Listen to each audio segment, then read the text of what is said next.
আসসালামু আলাইকুম বন্ধুরা, শান্তির ব্লগ অ্যান্ড রান্নায় সবাইকে স্বাগত। আশা করছি আপনারা সবাই ভালো আছেন। যে যেখান থেকে আমার ভিডিওটা দেখছেন সবাইকে জানাই অসংখ্য অসংখ্য ধন্যবাদ। তো চলুন, আজকে আবারও চলে এসেছি আর একটা রেসিপি নিয়ে। আজকে আমি করে দেখাবো এগ বিরিয়ানি। তো আমি এখানে ডিম নিয়ে নিয়েছি, 4টে সেদ্ধ করে নেব। আর এখানে আলু খোসা ছাড়িয়ে নিয়েছি, আলুটাকে সেদ্ধ করে নেব একবার। তো প্রথমে আমি ডিমগুলো একটা স্ট্রে পাত্রে দিয়ে দিলাম। এখানে আমি 4টে ডিম নিয়েছি, আপনারা আপনাদের প্রয়োজন অনুযায়ী নেবেন। ডিমটা দিয়ে দিয়েছি। এরপর আমি এখানে দিয়ে দেব পরিমাণ মতো পানি দিয়ে দিয়েছি। এরপর আমি ডিমটাকে সেদ্ধ করে নেব। দিয়ে দিলাম 1 চামচ নুন। এখানে আমি চাল নিয়েছি, বাসমতি চাল নিয়েছি। চালটাকে আমি ভালো করে ধুয়ে পরিষ্কার করে নিয়েছি। এটাকে ভিজিয়ে রাখবো 20 মিনিটের জন্য। আর এদিকে একটা কড়াই গরম করে নিয়েছি। কড়াইয়ের মধ্যে দিয়ে দিলাম পরিমাণ মতো তেল, দিয়ে দিলাম 1 চামচ নুন। এখানে আমি প্রথমে ডিমের খোসাগুলোকে ছাড়িয়ে নিয়েছি, পরিষ্কার করে ধুয়ে নিয়েছি। এরপর ডিমগুলোকে আমি ভেজে নেব। এখানে আমি হলুদ বা কোনো কালার ব্যবহার করিনি। ডিমের মধ্যে আমি কোনো কালার ব্যবহার করিনি। ডিমগুলোকে আমি ভেজে নেব একটু লাল লাল করে। তো ডিমগুলোকে ভেজে তুলে নিয়েছি। এরপর আমি ওই তেলের মধ্যে আলুগুলোকে ভেজে নেব।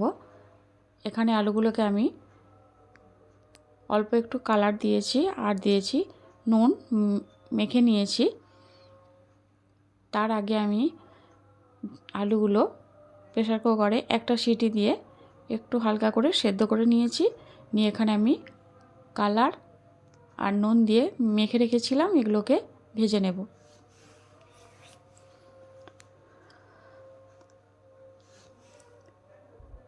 তো এইভাবে করে আলুগুলোকে একটু লাল লাল করে ভেজে নেব।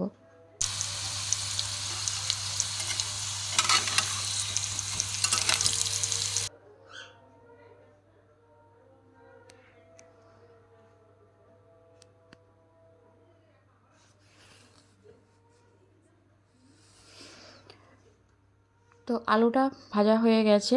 এরপর আমি এদিকে ভাতটা রান্না করে নেব। তার জন্য আমি এখানে দিয়ে দিয়েছি পানি গরমের জন্য। একটা স্টিলের পাত্রে পানি গরম করতে বসিয়ে দিয়েছি। আর এর মধ্যে দিয়ে দিলাম নুন, আর দিয়ে দিলাম পাতিলেবুর রস, দিয়ে দেব 1 চামচ সাদা তেল।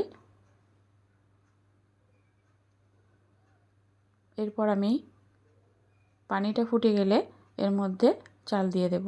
আর দিয়ে দিলাম একটা তেজপাত। তো পানিটা আমার ফুটে গেছে দেখুন। এর মধ্যে আমি ভাতটা রান্না করে নেব। তো চালটা আমি 20 মিনিটের মতো ভিজিয়ে রেখেছিলাম। এরপর পানিটা ফুটে গেছে। এরপর আমি এর মধ্যে চালটা দিয়ে দিলাম। তো ভাতটা এখনো হয়নি।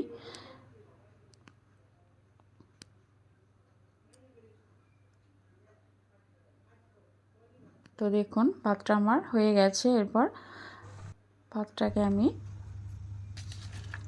নামিয়ে নিয়েছি আর ফ্যানটা ধরিয়ে নিয়েছি। এরপর ওই কড়াইয়ের মধ্যে, ওই তেলের মধ্যে আমি দিয়ে দিলাম 2টো মাঝারি সাইজের কোচানো পেঁয়াজ।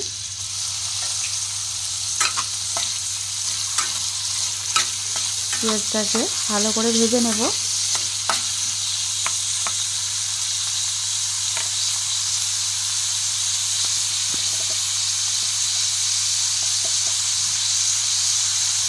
দিয়ে দিলাম পরিমাণ মতো নুন। নুনটা দিলে পেঁয়াজটা তাড়াতাড়ি নরম হয়ে যাবে।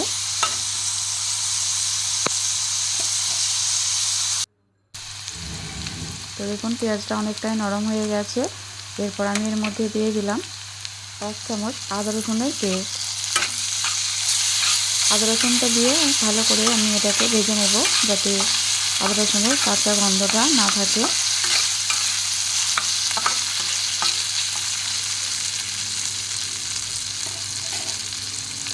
আর পেঁয়াজটা দেখুন অনেকটাই নরম হয়ে গেছে, ভাজা ভাজা হয়ে গেছে।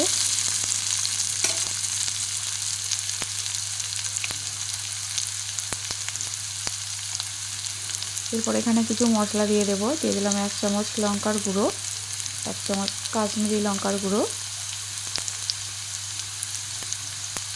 জিরে গুঁড়ো 1 চামচ, ধনে গুঁড়ো 1 চামচ,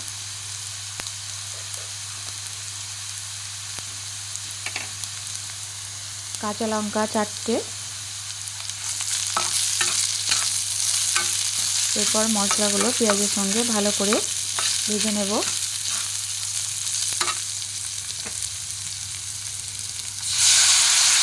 2 চামচের মতো পানি দিয়ে দিলাম যাতে মশলাটা পুড়ে না যায়। আর দেখুন মশলার কালারটা খুব সুন্দর এসেছে, আর পেঁয়াজটাও অনেকটা নরম হয়ে গেছে। 1 চামচ দিয়ে দিলাম মিট মশলা,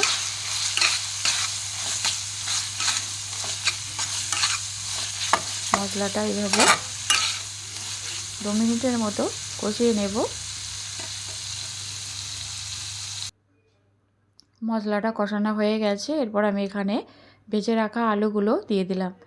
আলুগুলো দিয়ে মশলার সঙ্গে আবারও খুব ভালোভাবে এটাকে কষিয়ে নেব।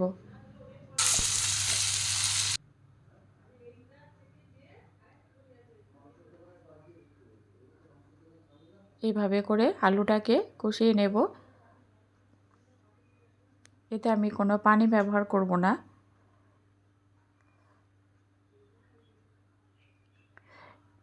তো এখানে আলুটা কষানো হয়ে গেছে, ডিমও ভাজা হয়ে গেছে, ভাতটাও রেডি হয়ে গেছে। এরপর আমি ভাতটাকে এখানে 2-3টে লেয়ার দিয়ে আমি এভাবে সাজিয়ে নেব। তো প্রথমে আমি দিয়ে দিলাম কেশর ভেজানো, দুধে ভিজিয়ে রেখেছিলাম, অল্প দিয়ে দিলাম। দিয়ে আমি ভাত দিয়ে দেব। প্রথমে ভাতটা দিয়ে দিলাম। এরপর আমি এখানে আলুর যে মশলার সঙ্গে কষিয়ে রেখেছিলাম সেই আলু আর মশলা এটা দিয়ে দেব 1 চামচের মতো।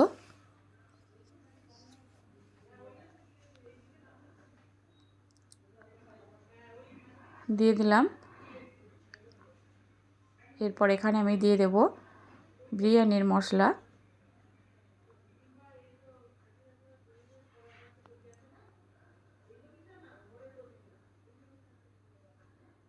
বিরিয়ানি মশলা দিয়ে দিয়েছি। এরপর আমি আবারও আরেকটা ভাতের লেয়ার দিয়ে দেব।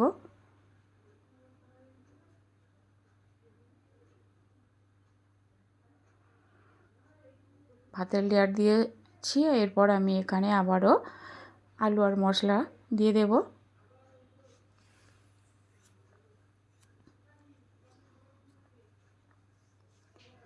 আলু আর মশলা আবার এইভাবে দিয়ে দিয়েছি।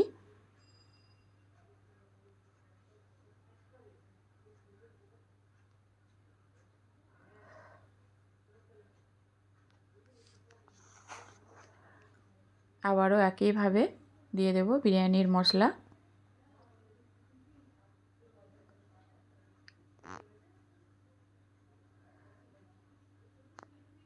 বিরিয়ানি মশলা দেওয়া হয়ে গেছে। এরপর আমি এখানে দিয়ে দিলাম মিঠা আতর, দিয়ে দিলাম মিঠা আতর। এরপর আবারও দুধে ভেজানো কেশর দিয়ে দিলাম।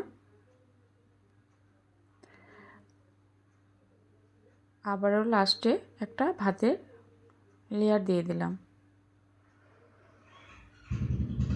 দিয়ে দেব আবার বিরিয়ানির মশলা। এরপর ভেজে রাখা ডিমগুলো দিয়ে দেব। দিয়ে দিলাম।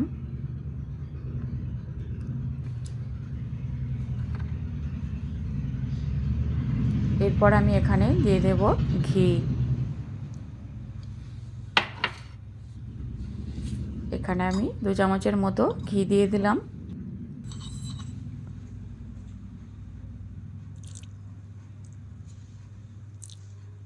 আবার লাস্টে যেটুকু দুধে ভেজানো কেশরটা ছিল সেটা দিয়ে দিলাম।